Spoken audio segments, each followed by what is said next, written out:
Hi, mango சீசனில் mango விட்டுருமா? அதனால பார்த்திங்கன்னா மேங்கோ வச்சு ஒரு லெஸி தான் பண்ணலாம், வாங்க பார்க்கலாம். பார்த்திங்கன்னா மாம்பழத்தை வந்து நல்ல ஒரு ஸ்வீட்டான மாம்பழமாக செலக்ட் பண்ணி எடுத்துக்கோங்க. லெஸி செய்கிறதுக்கு முன்னாடியே நிறைய பேத்துக்கு ஒரு எச்சு ஊறும். அதனால் பார்த்திங்கன்னா இந்த மாங்கொட்டையை வந்து அவங்க கையில் கொடுத்துருங்க, அவங்க அது வரைக்கும் சாப்பிட்டுட்டு இருக்கட்டும். அதுக்குள்ளே நம்ம லெஸியும் பண்ணி கொடுத்துர்லாம். மிக்ஸி ஜாரில் மாம்பழத்தை வந்து நல்லா சீவி போட்டுக்கோங்க. அதுக்கப்புறம் பார்த்திங்கன்னா ஃப்ரெஷ்ஷான தயிராக இருக்கணும், கொஞ்சம் கூட அந்த தயிர் புளிப்பு இல்லாமல் இருக்கணும். அப்போ தான் அவ்வளோ டேஸ்ட்டு கொடுக்கும் நம்மளுக்கு. பார்த்திங்கன்னா இல்லை ஒரு மாதிரி வேஸ்ட்டாக போயிடும், லெஸியே வேஸ்ட்டாக போயிடும் ரொம்ப புளிப்பாக இருந்தால்.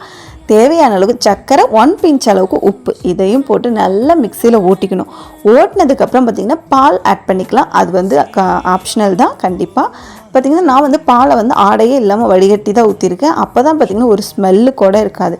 இதுக்கப்புறம் பார்த்திங்கன்னா பாலையை ஊற்றுனதுக்கப்புறம் இன்னொரு ஓட்டு ஓட்டிக்கோங்க. ஓட்டினதுக்கப்புறம் அழகாக ஒரு பவுலில் மாற்றி மேலே உங்களுக்கு பிடிச்ச நட்ஸு, திராட்சை, இதெல்லாம் உலர் திராட்சை இதெல்லாம் கூட தூவி ஃப்ரிட்ஜில் ஸ்டோர் பண்ணி 1 ஹவர் கழித்து எடுத்து வச்சு சாப்பிடுங்க. அவ்வளோ டேஸ்ட்டாக இருக்கும்.